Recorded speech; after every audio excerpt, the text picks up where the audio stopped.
The princess took a fancy to my husband, who politely declined her advances on the grounds that he was already married. The next day, the princess threw my severed head at my husband's feet. Now, you have no family. Without shedding a single tear, my husband picked up my head and boarded the princess's carriage. The princess had no idea that what she had taken was the most fearsome secret sorcerer in the Central Plains. The moment the carriage curtain was pulled open, I followed Song Shu and slipped inside. The princess sat opposite Song Shu, looking at the severed head with a face full of disgust. You've already agreed to come back to my residence with me, so why are you still holding on to that filthy thing? Song Shu smiled gently. Yun Yang and I were once husband and wife. It is only right that I see her off on her final journey. The princess grew somewhat wary. Are you blaming me for killing her? Song Shu shook his head. I fear that without a proper burial, her spirit might linger in this world and haunt your highness. I nearly fainted from anger. Damn man, I just died and you're already trying to win the princess over like this. I was furious, but the princess was in a great mood. With a wave of her jade-like hand, she said, "All right, I'll have you escorted out of the city, bury her, and from now on, you will serve me wholeheartedly." Song Shu lowered his head and replied obediently, "Yes, your highness." I kicked Song Shu hard, my translucent foot passing right through his body. He didn't notice a thing. I'm already dead, I can't kick him anymore. Forget it. Since he was willing to bury me, I won't hold it against him. After the princess killed me, she burned my body, leaving only my head. Only after Song Shu buried my head could I rest in peace and be reincarnated. It's just that in this lifetime, we spent so little time together, and now to part forever, I really feel a bit reluctant. It's not that I'm love-struck, it's just that Song Shu is too handsome. I drifted to his side, gently resting my head on his shoulder, gazing reluctantly at his handsome profile. As if sensing something, he turned his head, and his lips brushed against my forehead. The carriage traveled to the hills outside the city. Stopping before a bamboo grove, Song Shu carried my head and got off the carriage alone. While the princess lifted the curtain and urged him to hurry, I followed behind Song Shu, turning back to stick my tongue out at the princess. "You wicked woman, if I weren't afraid of not being able to reincarnate, I'd definitely turn into a vengeful ghost and scare you to death." Song Shu walked deep into the bamboo grove, cut off a piece of his robe with a knife, and carefully placed my head on it. "Good lad. You've got a bit of a conscience after all, you didn't just toss me on the ground." I drifted to his side and glanced at the head lying on the ground. His hair was a mess.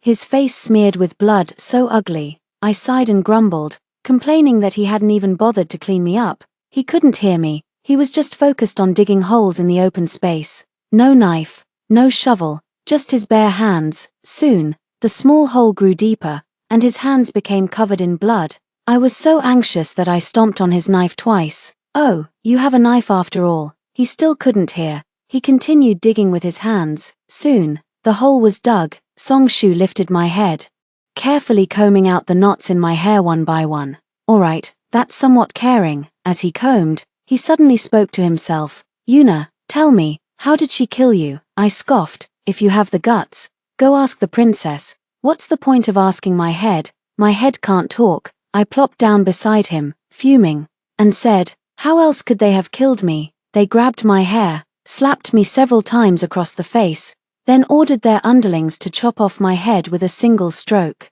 Even that wasn't enough to satisfy them, they dragged my body away and burned it too. Song Shu didn't react, still focused on combing my hair. "So annoying, you can't even hear me, so why bother asking?" Soon, he tidied all the hair from my forehead, revealing my slightly swollen cheek. He gently stroked my face, then softly kissed my bruised lips. "Yuna, you've suffered." I kicked him again. "Big brother, you're about to marry a murderer, so why pretend to be so affectionate?" Unfortunately, Song Shu didn't sense my anger at all. He took off the jade pendant that had never left his side and placed it in front of my forehead.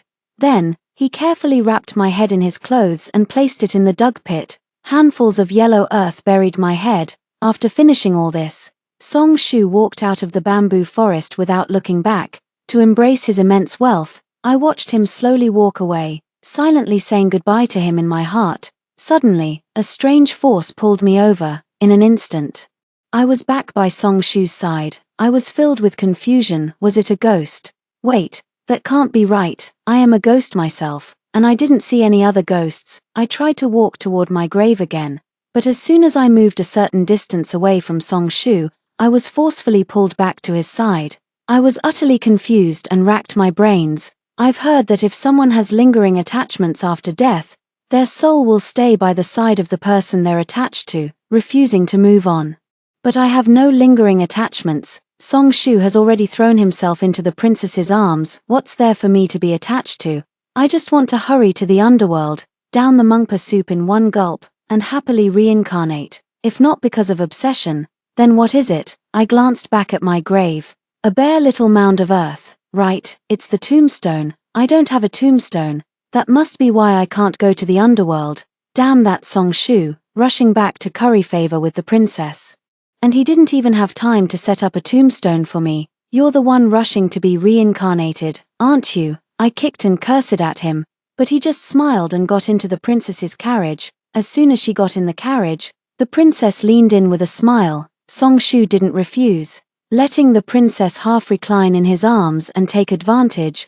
I couldn't stand it and angrily climbed up to sit on the roof of the carriage.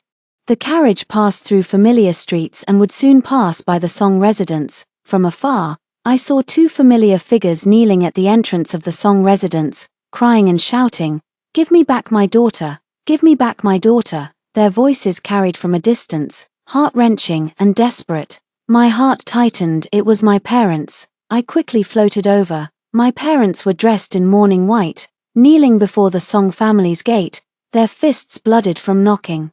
But the Song family's gate remained tightly shut, with no one paying them any heed. I wanted to help them up, but my hands just passed through their bodies again and again. I knelt helplessly beside my parents, unsure of what to do to help them. Suddenly, the princess's carriage stopped in front of the mansion. The princess lifted the carriage curtain and said coldly, "What kind of country bumpkin dares to act recklessly in front of the consort's mansion? Guards, take them away and behead them." My heart tightened at the sound, and I rushed to the carriage, cursing loudly. I hadn't cursed for long before my body began to grow hot. Oh no, I'm turning into a vengeful ghost. Once I become a vengeful ghost, I'll seek the princess's life. And if I take a life, I'll never be able to reincarnate again. But if I could save my parents, what does it matter if I can't be reincarnated? I was just planning how to kill the princess when Song Shu suddenly spoke up. "Your Highness, today is our joyous wedding day. It would be best to avoid any bloodshed." The princess's expression immediately softened. She lazily leaned against the carriage window, squinting her eyes. "Then tell me, what should we do? Yunyang's parents are country folk. Just drive them back to the countryside and forbid them from ever entering the city again." Song Shu said, "I am willing to handle this matter on your Highness's behalf." "Fine, make it quick." The princess lowered the carriage curtain. Song Shu got out of the carriage and walked up to his parents. Upon seeing him, his parents began beating him frantically. "It was you who begged us to marry Yuna to you. After she married you, she spent years alone in an empty room. We finally waited for you to return to the capital, but she died. You heartless man, give our Yuna back to us." Fists rained down on Song Shu's chest like a downpour, yet he lowered his eyes and remained silent. When I met Song Shu, I was still a country girl. The Song family were minor officials in the capital. Though not a prominent household, they generally looked down on country girls like us. Of course, that was generally speaking. Song Shu and I met in the mountains and fields. He came to enjoy the scenery. While I went up the mountain to gather herbs for my mother, he accidentally fell off a cliff, injured his leg, and was rescued by me as I passed by. I applied herbal medicine to his wound and gave him a flatbread to satisfy his hunger. That flatbread was my food for the entire day. I hadn't eaten all day, yet I stubbornly insisted I wasn't hungry. I admit it was because he was handsome. Later, I carried him down the mountain on my back, left him at the clinic, and departed. I thought it was just a chance encounter, but to my surprise, not long after, he came to my home to propose marriage. My parents thought we were not a good match and dared not agree. He knelt outside the door with the betrothal gifts for a whole day and night. My parents, afraid that something might actually happen to him, hurriedly came to ask me. They asked me if I was willing to marry him. I nodded shyly, my mind filled with his stunningly beautiful face. My parents had no choice but to agree to the marriage. In the early days of our marriage, we were deeply in love, inseparable as glue and lacquer. But the good times didn't last long. A few months later, war broke out on the frontier, and he was chosen to join the army. That departure lasted for 3 years. 3 years later, the Imperial Army returned victorious, with the common people lining the streets to welcome them. Song Shu rode his horse in the middle of the procession.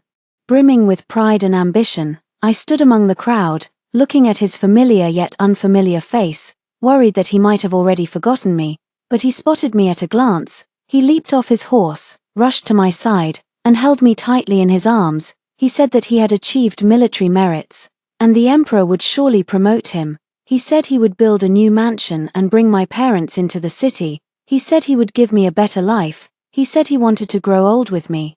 After a brief moment of intimacy, I watched him return to the procession, entering the palace to report on his duties. We would have a proper reunion when he returned in the evening. I never expected that what I would end up waiting for was the news that the princess had taken a liking to him and publicly requested the emperor to bestow their marriage. He comforted me, saying the emperor hadn't agreed, and he had personally refused the princess. But I noticed a faint unease in his expression. All night, he tossed and turned, holding me and repeating over and over that I must always stay by his side. I thought he missed me too much, so I smiled and agreed. It wasn't until dawn that he finally fell into a light sleep. I covered him with a blanket and quietly left the room. The hardships of the battlefield must have left him restless and unable to sleep soundly. I want to buy him some calming medicine, but as soon as I stepped out the door, I was killed by the princess on the street. Song Shu stood with his head lowered at the entrance of the Song residence, letting his parents beat and scold him. His parents grew tired from hitting him and finally stopped, collapsing to the ground in tears. Song Shu called out the servants from the mansion, instructing them to escort his parents out of the city properly. He then whispered something to one of them. I leaned in to listen but couldn't make out what was said. My parents boarded the carriage, and I followed them in. I clung to my mother's arm, wanting to cry, but the tears wouldn't fall. I miss my mother so much. I really want to go home with them. As soon as the carriage moved a little further away, that force once again tugged at my soul. I struggled desperately, but still found myself uncontrollably pulled back to Song Shu's side. Then I watched helplessly as my parents disappeared down the long street. I suddenly remembered the days when I lived in the countryside with my parents. Life was simple back then. But every day was filled with joy. Whenever there was something delicious to eat at home, it was always given to me first, and if there were new clothes, they were bought for me first. The neighbors all urged my parents to have another child, a son, saying that only with a son could they have someone to rely on. My parents said, having Yuna is enough. How could my parents, who love me so much, go on living without me? The more I thought about it, the sadder I became. But a soul cannot shed tears. So I could only howl. I howled and cursed at the same time. Dog of a man, I should never have married you. No, I shouldn't have saved you. I should have let you fall to your death at the bottom of the cliff.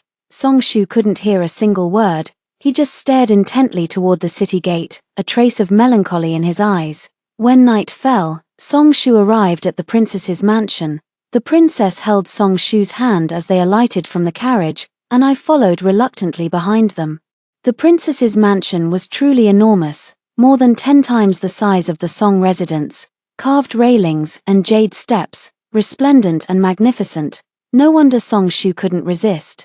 Yet, as he gazed at the magnificent palace, there was no trace of joy on his face. What's wrong? You don't seem very happy. The princess pouted and asked him, her delicate face looking pitifully endearing. Song Shu shook his head. Your Highness, I just returned to the capital yesterday and am a bit tired. Besides, we are not yet officially betrothed, so it's not appropriate for me to enter your residence so early. The princess held onto Song Shu's arm. Oh, what does that matter?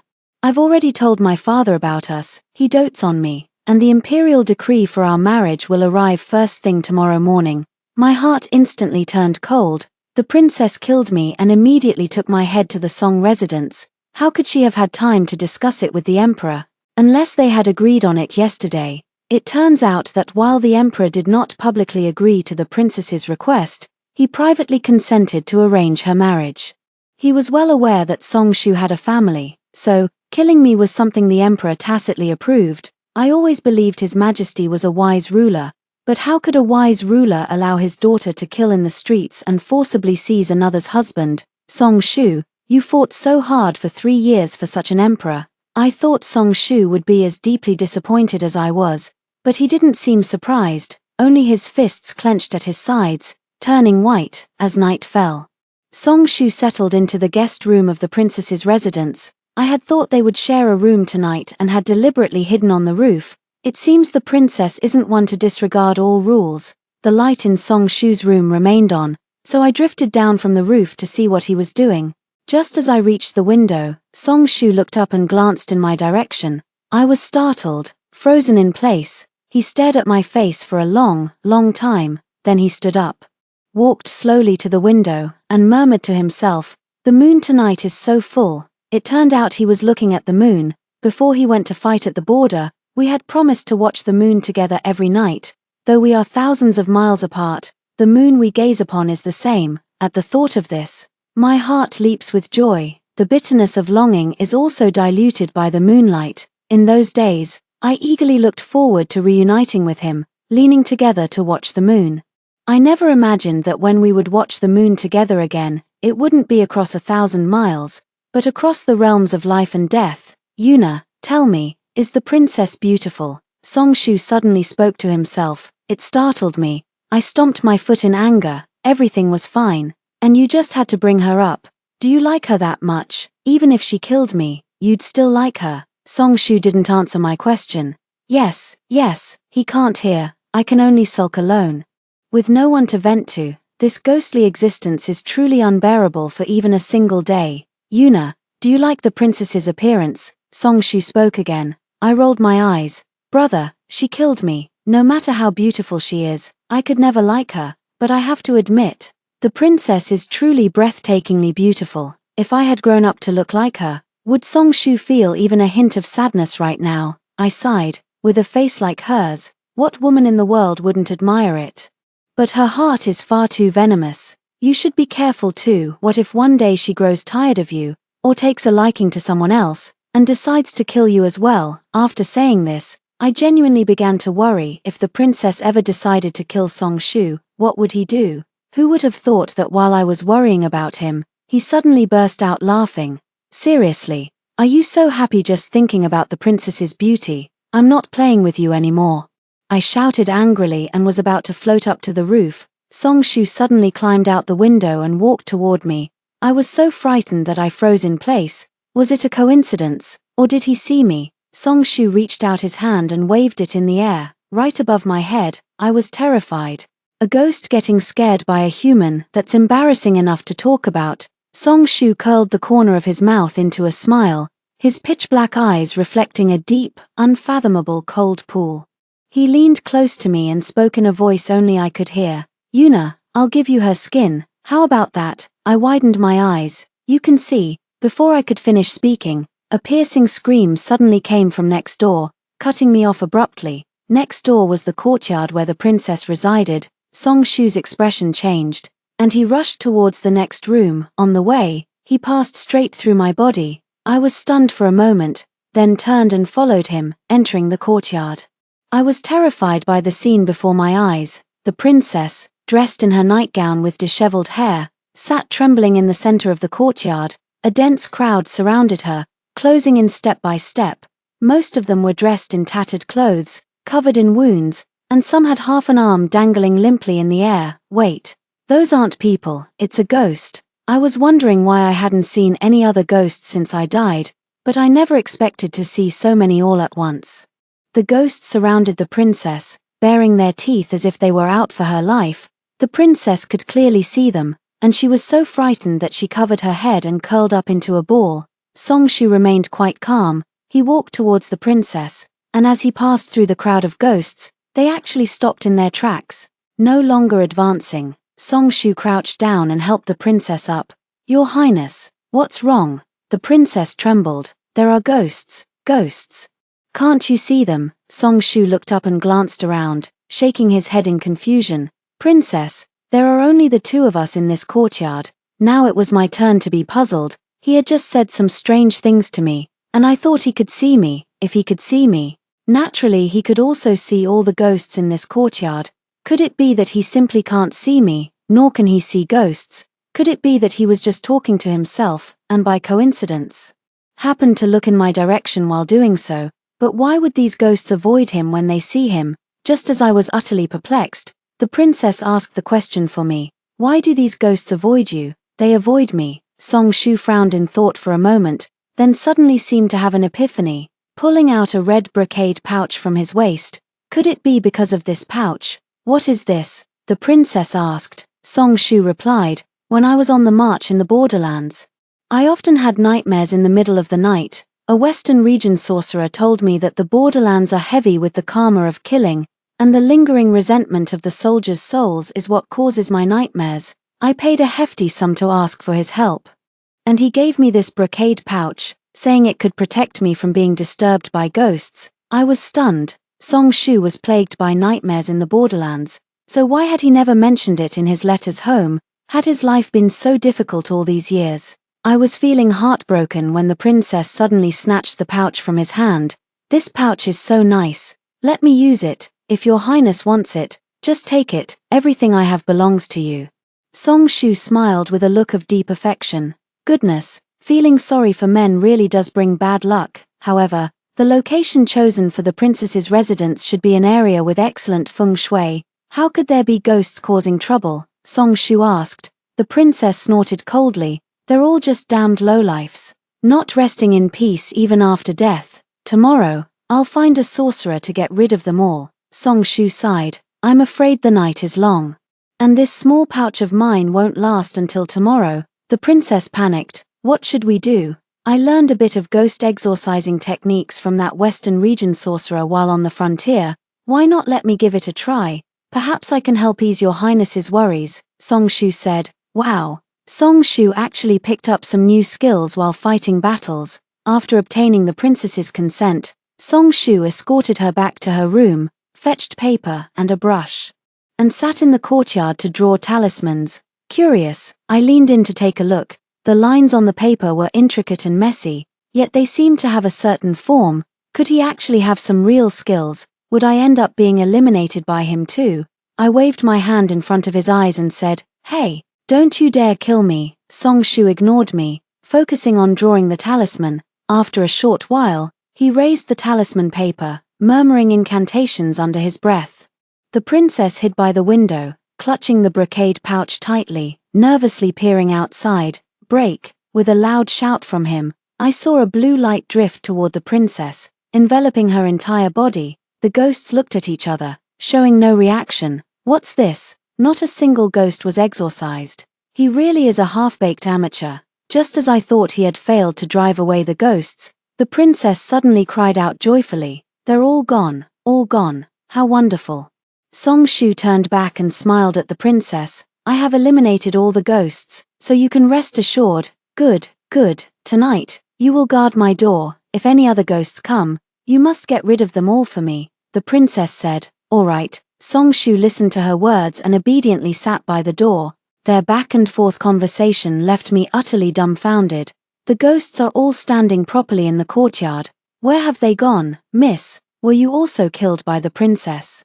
A clear voice rang in my ear. I shuddered and turned around to see a girl with a pale but very delicate face. I nodded. I was killed by the princess. Were you too? The girl sighed. We all were. Other ghosts, seeing us talking, gathered around, each chiming in with their own grievances. That day, I didn't get out of the way of the princess's carriage in time, and she killed me. I was even more outrageous. I wore a yellow dress, and the princess had her guards stab me to death, saying yellow was ugly. Ah, we're all unfortunate souls. I just bought a candied hawthorn for my daughter, and the princess killed both me and my daughter, saying that when she was young, the emperor wouldn't let her eat candied hawthorn. Hearing this, I understood. So, these delicate young women, ordinary passers-by, pitiful mother and child, were all innocent souls who had fallen under the princess's blade. To the princess, we are but lowly commoners. Yet we are all earnestly living our lives. Yet, even the right to live, she cruelly seeks to strip away. Power is such a strange thing. It draws people in like moths to a flame, yet it can turn them into something more terrifying than ghosts. Have you gathered here to demand the princess's life? I asked the girl. If we could take her life, that would be good, of course. But if a ghost takes the life of a living person, they can no longer enter the cycle of reincarnation, the girl said. We just wanted to scare her and also seek justice for ourselves. I was puzzled, but judging by the princess's reaction, she probably hasn't seen ghosts before. Why did you all choose tonight to scare her? We've been here for a long time, the girl said. In the past, the princess had a barrier that repelled ghosts, so we couldn't get close to her, and she couldn't see us. It was only tonight, after she brought that man back from outside, that the barrier broke. That's why she was so terrified by us. It wasn't until just now, when the man placed a talisman on her, that her barrier was restored. I lowered my head and fell into deep thought. The man the girl mentioned was clearly Song Shu. As soon as Song Shu arrived, the princess's barrier broke. Could it be that Song Shu had done something? The talisman Song Shu drew for the princess could only restore her ghost-repelling barrier. So why did he lie to the princess? Claiming he had already eliminated all the ghosts, I looked toward the door, where Song Shu was sitting upright on the brocade mat prepared by the princess, his eyes slightly closed, as if truly turning a blind eye to a courtyard full of ghosts. What about that man? Can you get close to him? I pointed at Song Shu. The girl shook her head. He also has a ghost-repelling barrier around him. But that barrier doesn't come from the sachet he gave the princess. Well. Song Shu really didn't tell the princess the whole truth. What on earth does he want to do? I crouched down in front of him and waved my hand in front of his eyes. Song Shu opened his eyes but didn't look at me. I decided to try to trick him. Hey, Song Shu, stop pretending. I know you can see me. Song Shu stared at the ground, ignoring me. If you keep ignoring me, I'll tell all these ghosts about how you fell off the cliff. Song Shu still ignored me. Song Shu, I'm angry. I'm going to turn into a vengeful ghost and kill both you and the princess. I bared my teeth and claws to scare him. Song Shu closed his eyes. He started snoring. Song Shu. To test Song Shu, I shouted and screamed beside him all night long. He slept incredibly soundly. I concluded. Song Shu talking to me last night was purely a coincidence. He simply couldn't see me. I also discovered that I am somewhat different from other ghosts. Other ghosts cannot approach the princess or Song Shu. But I am completely unaffected and can even pass through their bodies. Moreover, these ghosts can wander to other places besides the princess's residence. Yet, if I stray too far from Song Shu, I am forcefully pulled back. Could it be that my soul has also been tampered with? By day, the spirit's mental energy wanes, and they all retreat to dark corners to rest. Only I am forced to wander within a few dozen feet of Song Shu, like a dog tied to a post, unable to roam freely. I simply entered the princess's room. I really want to see what Song Shu's attitude towards the princess is. It would have been better not to look, because when I did, I almost died of anger.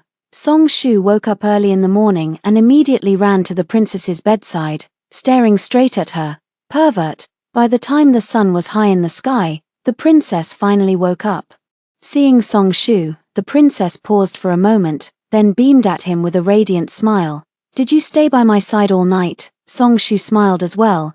Yes, fortunately, no more foul creatures came to disturb your highness this night. I rolled my eyes. This guy fell asleep after sitting for just a while. Yet he still has the nerve to say he stayed up all night. I never realized before how smooth talking he is. But the princess didn't know. She was deeply moved, gazing affectionately at Song Shu. Her beautiful eyes seeming to well up with clear spring water. If I hadn't been killed by her, I might have truly thought she was a beautiful and kind person. Everyone knows it's wrong to judge people by their appearance, but unfortunately, no one can escape it, just as I can't escape Song Shu. Song Shu can't escape the princess. After exchanging affectionate glances for a while, the princess suddenly pressed her hand to her forehead. Song Shu, I don't know why, but I feel so tired. I have no strength left in my body. Song Shu's brows furrowed with concern. Your highness is unwell. Should we summon the imperial physician from the palace to examine you? The princess nodded. That would be good. If my father knows I'm not feeling well, he will surely be very distressed for me. It was well known to everyone that the princess was favored by the emperor. However, I never could have imagined that this favor would include indulging his daughter in the wanton killing of the innocent. In the afternoon, the imperial physician arrived. After examining her for a while, he found nothing wrong and only said that the princess had been frightened. She just needed to take some calming medicine and rest in bed. After the physician left, the princess got up and had lunch with Song Shu, then went back to lie down on the couch. Song Shu personally brewed the medicine for the princess, fed it to her, and coaxed her to sleep. Looking at Song Shu's obedient demeanor, I sighed, "Oh gods, if there truly is a next life, let me be a princess too." I don't know if it was an illusion, but I saw Song Shu's figure pause for a moment. Not long after, the princess fell asleep, and Song Shu got up and went to the writing desk. He plopped right down on my head. "Hey, can't you see there's someone here?" I grumbled and shifted to the side. Sitting down next to him, Song Shu pulled a book from his sleeve and began flipping through it. I leaned over to take a look. "Oh, it's the storybook I've been reading lately." In life, my favorite pastime was reading storybooks. After we got married, Song Shu often accompanied me to the street to buy new storybooks. Later, when he went off to war, I would read storybooks whenever I missed him. Immersed in the world of storybooks, I could temporarily forget about him. The day he returned, I mentioned to him the new storybook I had bought. Unfortunately, I died before I could finish reading it. I never expected that Song Shu would actually bring that storybook to the princess's residence. Well, I'm dead, and instead of burning the storybook for me, you kept it for yourself. I fiercely pounded Song Shu 3 times. Song Shu opened the storybook, inside of which was a bookmark I had made from leaves. Song Shu stared intently at the bookmark for a moment, then pulled it out. I thought he would flip to the first page, but instead, he started reading directly from the page where the bookmark was placed. I was overjoyed, happily leaning my head on his shoulder as we watched together. He slowly turned the pages, the evening light falling between his slender fingers, just as I did when I was alive. Throughout the entire day, aside from eating meals and taking medicine, the princess remained in a deep slumber. Thanks to her, I spent the whole day reading storybooks. Early the next morning, an imperial decree arrived at the princess's residence. It stated that the emperor, concerned for the princess's health, had decided to postpone the wedding. He also ordered Song Shu to return to the Song residence first and come back only after the princess had recovered. Upon hearing the news, the princess went into a frenzy, clamoring to see the emperor. Determined to keep Song Shu by her side, Song Shu patiently coaxed the princess from the side. Urging her to listen to her father, the princess grew even angrier. "What do you know? Father dotes on me the most. He will surely agree." Song Shu sighed and brought over the medicine bowl. "Your Highness, the medicine will grow cold. Please drink it first before thinking about the marriage arrangement." Who would have thought that the princess would take the medicine bowl and hurl it at Song Shu? Song Shu had no time to dodge, and the medicine bowl struck him squarely in the face. Dark green medicinal liquid slowly trickled down his face, and a fine line of blood emerged from his handsome features. That was my favorite face. I was furious and pointed at the princess. "Hey, what are you doing? He was just trying to help you. Why are you hitting people?" The princess couldn't hear me. She glared angrily at Song Shu, not showing a hint of remorse on her face. At that moment, it suddenly struck me that the princess didn't truly like Song Shu. Perhaps she just thought he was good-looking and wanted to have some fun, but she was publicly rejected and lost face. Face is the most cherished thing among the powerful and wealthy. It was precisely Song Shu's rejection that made her determined to get him by any means necessary. I suddenly felt a bit worried about the second half of Song Shu's life. With a wife like that, he must be having a hard time. Song Shu, however, had a very good temper. He wiped his face and said, "I'm sorry for upsetting your highness. The medicine is gone. I'll go prepare another bowl for you." I couldn't help but sneer. Why should I worry about such a spineless man? Who would have thought the princess's next words would immediately wipe the smile off my face? "I know, it must be that Yun Niang's doing this. As soon as I killed her, the mansion started haunting. I'm going to send someone to find Yun Niang's parents and have them killed too." I jumped up in an instant. "Your mansion is haunted because of your own evil deeds. What does that have to do with me? What right do you have to kill my parents?" The princess couldn't hear me. She really called the guards and ordered them to kill my parents. I panicked, tugging on Song Shu's sleeve. "Song Shu, talk some sense into her." I knew he couldn't hear me, but he had helped my parents out of trouble yesterday. So surely he would help them today too. That's what I was hoping for. Yet not a single ripple of emotion appeared on Song Shu's face. He said expressionlessly, "As long as your highness is happy, you may kill those troublesome commoners as you please." I froze on the spot. Fine, fine. So speaking up for my parents yesterday wasn't sincere after all. Saying that I have suffered and wanting to give me her skin is not sincere. Song Shu, I will become a vengeful ghost and kill both you and the princess. As soon as this thought arose, my entire body grew feverish. I knew this was the precursor to becoming a vengeful ghost. It's okay, it's fine if I can't be reincarnated.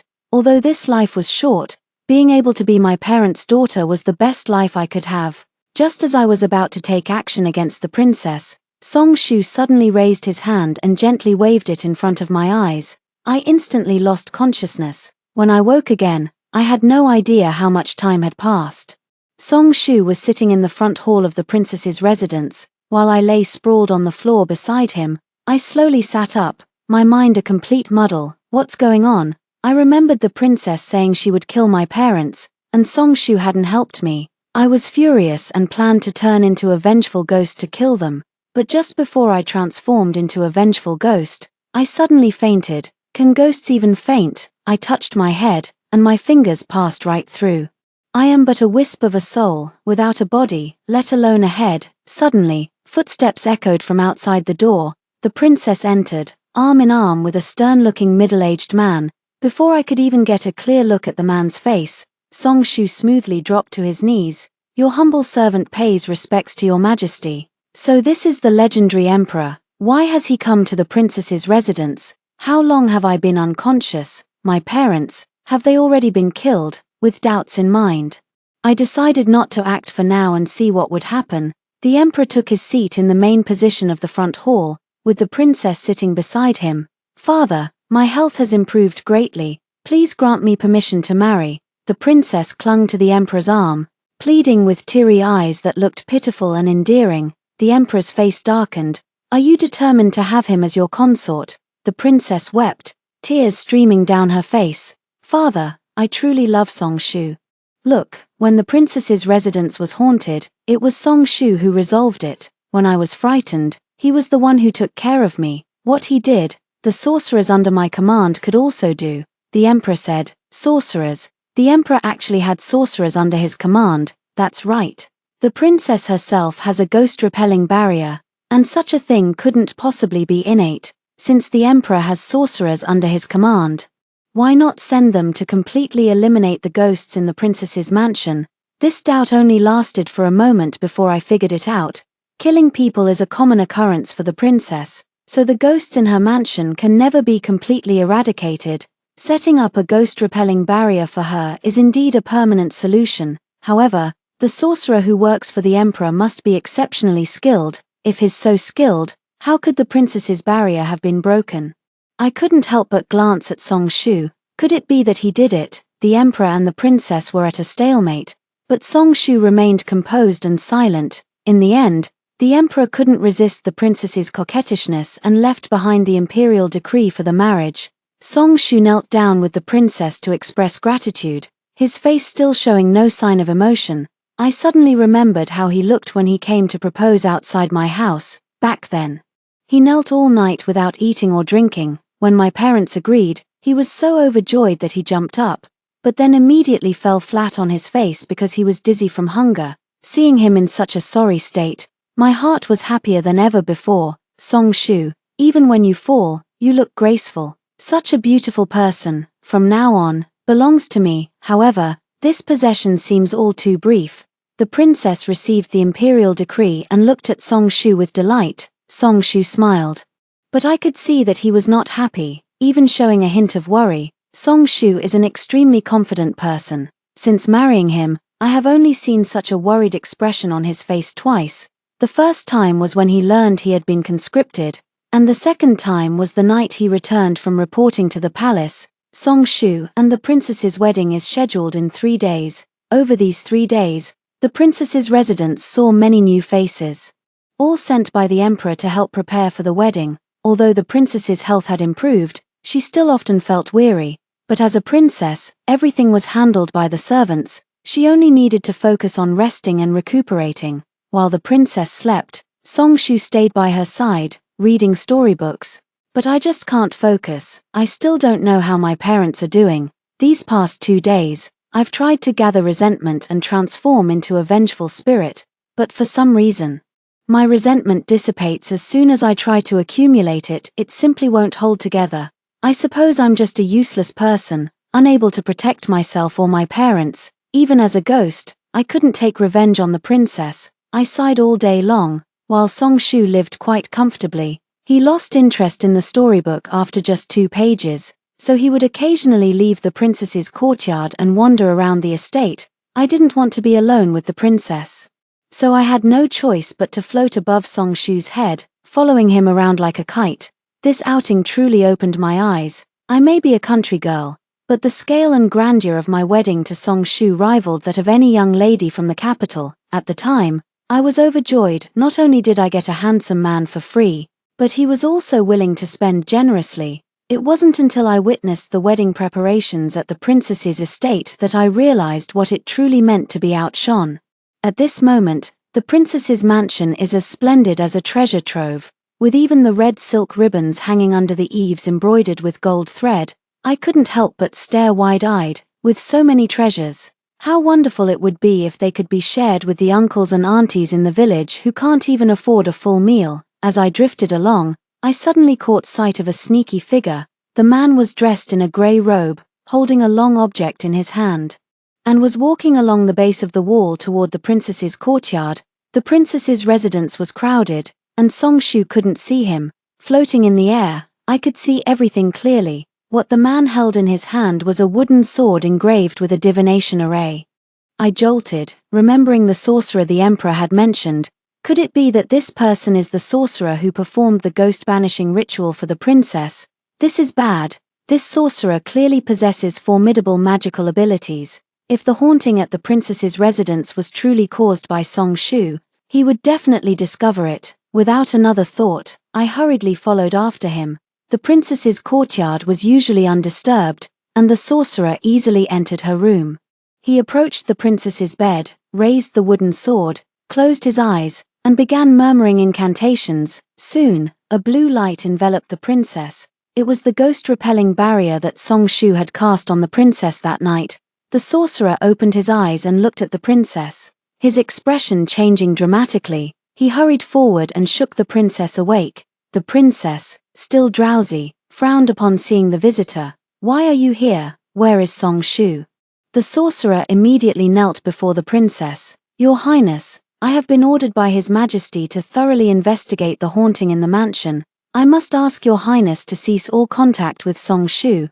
The protective barrier he set up for you is actually..." "Enough," the princess interrupted impatiently. "Your skills are inferior. The barrier failed, and I was nearly killed by a horde of ghosts. It is only out of leniency that I have not punished you. How dare you slander Songshu? If it weren't for him, I wouldn't even know how I died." The sorcerer grew anxious. "Princess, I have just carefully investigated the mansion, and Songshu is..." Before he could finish his sentence, a plume of black smoke suddenly drifted in through the window and, with lightning speed, rushed into the sorcerer's body. The sorcerer froze in place as if someone had struck his pressure point. The next moment, he suddenly lunged toward the princess like a man possessed, brandishing his wooden sword. The princess screamed and scrambled to the corner of the bed, crawling and stumbling in panic. The sorcerer threw himself onto the bed, letting out strange, guttural cries. "I'm going to kill you. I'm going to kill you." Just as the wooden sword was about to pierce the princess's chest, Songshu suddenly rushed in. He formed a hand seal and struck forcefully toward the sorcerer with a palm strike. The sorcerer spat out a mouthful of black blood, collapsed limply off the bed, and ceased breathing. Black smoke emerged from the sorcerer's body and fled out the window. Songshu did not pursue. He anxiously checked on the princess, whose face was covered in blood from the sorcerer's spray. "Your Highness, are you all right?" The princess trembled violently, her gaze unfocused as she stared at the sorcerer's corpse on the ground. He wanted to kill me. Someone wants to kill me." Songshu held the princess's hand. "It's all right, Your Highness, he's already dead." The princess threw herself into Songshu's arms, weeping like a rain-soaked pear blossom. An hour later, the The princess finally regained her composure. Song Shu told the princess that although the malevolent ghost could not approach the exorcism barrier, it could possess a human body. Only those with wicked intentions are easily possessed by malevolent spirits. The sorcerer is precisely such a person with wicked intentions. The princess, having been saved twice by Song Shu, completely trusted him and even issued an order that from then on, only Song Shu could enter her room. At dusk, the emperor's decree arrived. It was said that the incident with the sorcerer had frightened the princess, so the wedding date would be postponed once again.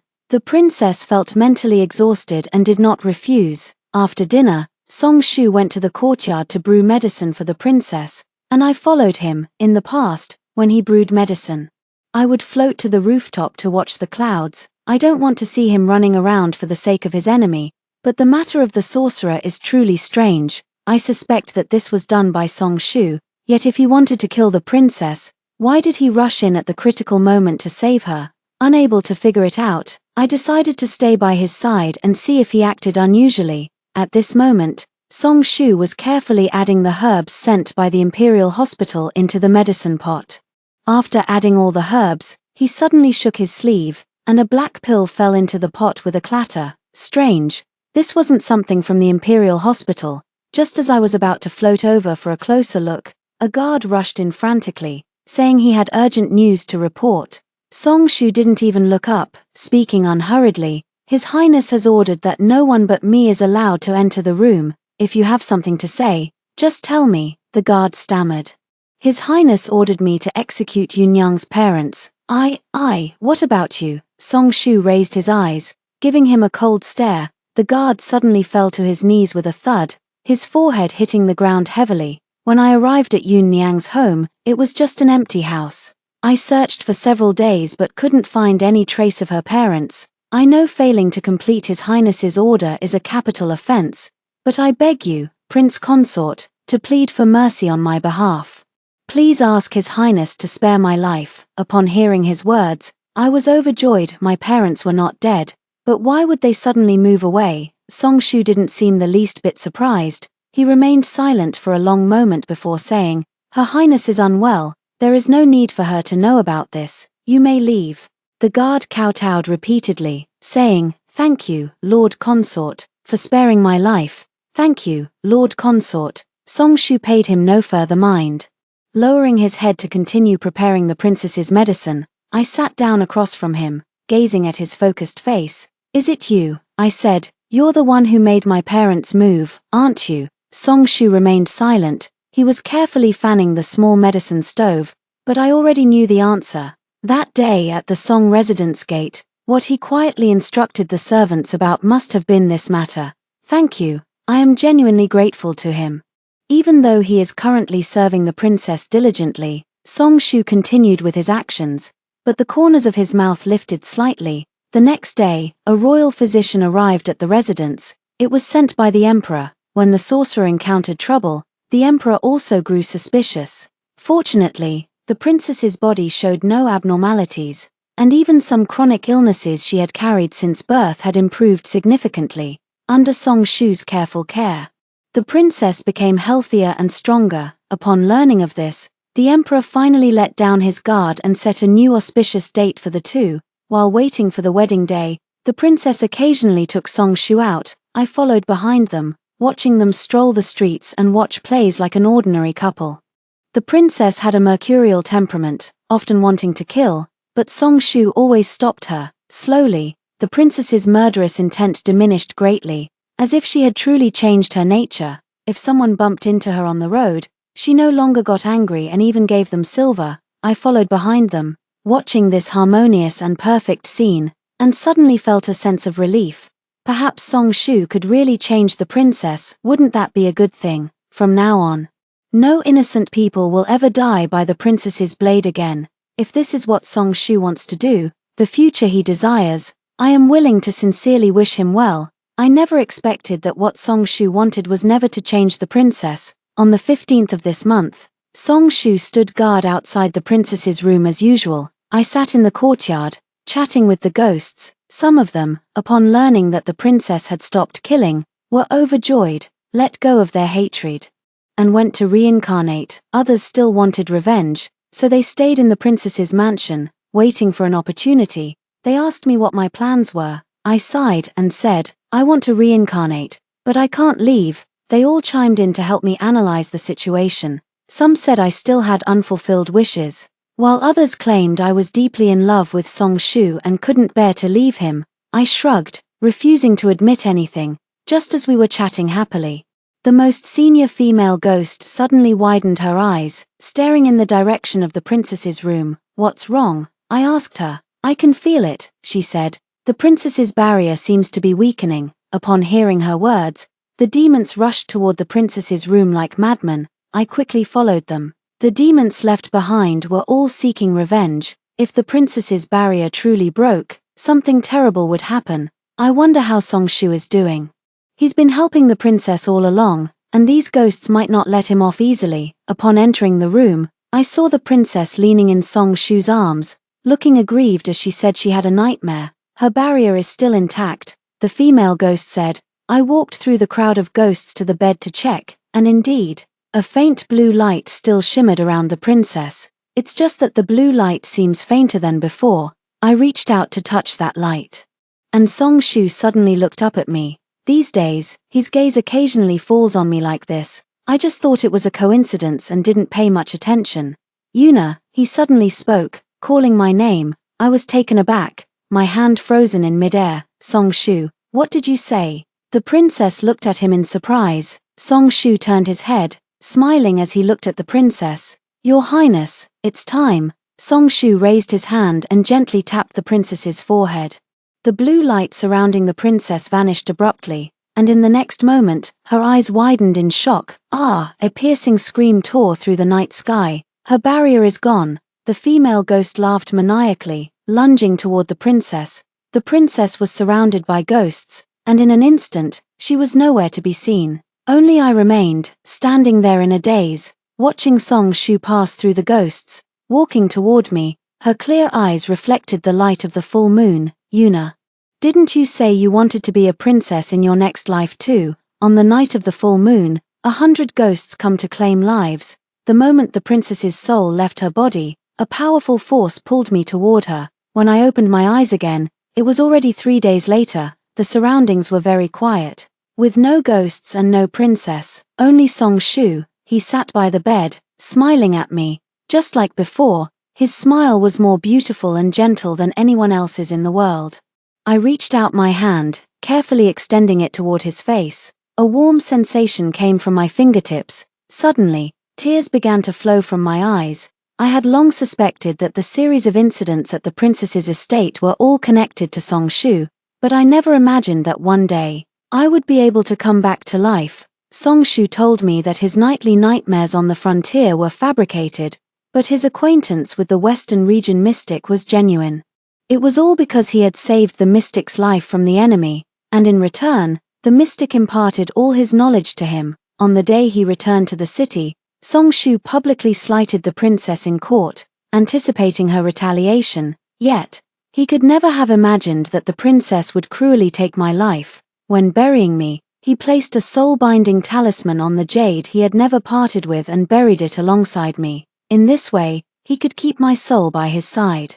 Did you plan to swap my soul with the princess's back then? I asked him. Song Shu nodded. However, the soul-swapping ritual has strict conditions.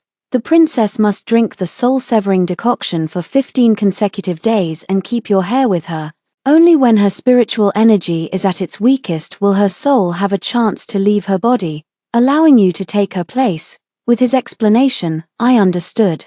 The ingredients for the soul-severing decoction were all contained in the black pills Song Shu had been adding to the princess's medicine. He personally brewed the medicine for her every day to ensure she drank it without missing a single dose. In addition to the soul-severing decoction, Song Shu also added other ingredients to the medicine to strengthen the princess's body. According to him, this body is ultimately for my use, so let the princess bear the hardships, naturally. The possessed sorcerer was also his doing. On the night of the full moon, when the ghost's power was at its peak, Song Shu broke through the princess's barrier. A room full of ghosts frightened the princess, completely shattering her spirit. What about the hair? How did you get her to take my hair? I asked. Song Shu pointed at my waist. It was that red brocade pouch. Oh right. On the first night at the princess's residence, Song Shu had given the princess this pouch.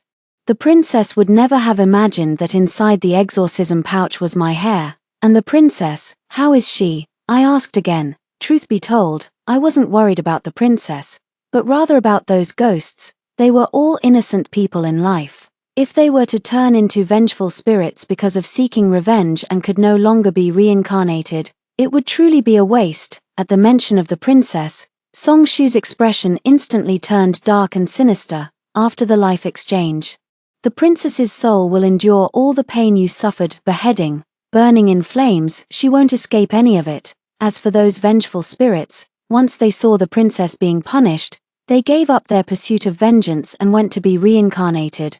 What about the princess? Did she also go to be reincarnated? Song Shu smiled. Do you want to see her? A pale blue light swirled and shifted around me. And the next moment, I saw a translucent figure floating in the air. It's the princess. No, I should say, it's her spirit. She was completely charred black, with a terrifying bloodstain on her neck, barely recognizable as human. Seeing me staring at her, she lunged at me with claws bared. With a gentle wave of Song Shu's hand, the princess let out a sharp cry of pain and was flung 3 feet away. She scrambled to her feet, glaring at me fiercely. Yun Yang. Don't think that just because you've taken over my body, everything is settled. I'm not a vengeful ghost now. If Song Shu kills me, he'll suffer the backlash himself. I've already sent a dream to my father, and he'll come to see me soon. When that happens, both you and Song Shu will die. Ignoring the princess, I placed my hands on my hips and asked Song Shu, why couldn't I send dreams when I was a ghost? Song Shu shrugged. You were bound by my soul-locking talisman. So you couldn't do anything, even the ghost-repelling barrier couldn't detect you. Alright, you. Speaking with such righteous indignation, I rushed forward to pinch Song Shu's face, and he let me do it. While the princess floated around in a rage, suddenly, a guard hurried over to report that the emperor had arrived. The princess was overjoyed. My father is here. You're all finished. I straightened my expression and took hold of Song Shu's wrist. Father has arrived. So let us go together to welcome him. When the emperor saw me, the worry on his face eased somewhat. Father, why have you come? I trotted over to link arms with the emperor, speaking softly and coquettishly. Last night, I dreamed that you said Song Shu wanted to kill you and asked me to save you. I smiled. Father, I know you are worried about me, which is why you had such a dream. But look, I am standing here safe and sound. I hopped and spun a circle around the emperor. The emperor's expression softened considerably. Perhaps I was overthinking it. I could see he still had doubts in his heart, so I leaned my head on his shoulder. Father, your daughter is about to get married soon. You must be reluctant to let me go, which is why you had such a dream. I remember when I was little, you wouldn't let me eat candied hawthorn. Today, could you please treat me to some candied hawthorn, just once? The emperor, hearing me mention my childhood, completely let down his guard. He tapped my forehead and said, Ever since you were little, you've been mischievous and loved eating those things that poor people eat. But since you like it, I'll have the imperial kitchen make some and send it to the princess's residence. Alright, you're the best, father. I nuzzled against my father's arm, and he chuckled with delight. I stuck my tongue out at the princess triumphantly. I was also doted on and cherished by my parents since childhood. Who doesn't know how to act spoiled? The princess, seeing the emperor fooled by me, grew furious and screamed as she materialized in midair. Upon seeing her, the emperor was greatly alarmed and repeatedly shouted, Song Shu, there's a ghost. Quickly rid me of this ghost. The princess was charred black all over, making her completely unrecognizable to the emperor, seeing that the emperor intended to eliminate her. The princess grew even angrier and charged at me like a madwoman.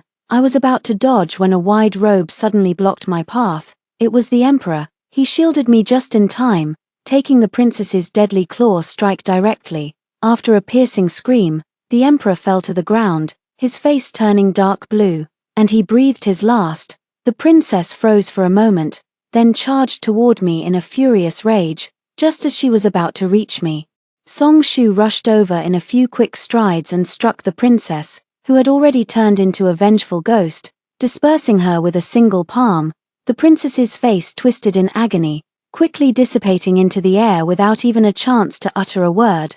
After the emperor passed away, the crown prince ascended to the throne. The new emperor is a wise ruler who has always despised the domineering princess. In the imperial court, voices calling for the princess's removal also rose and fell.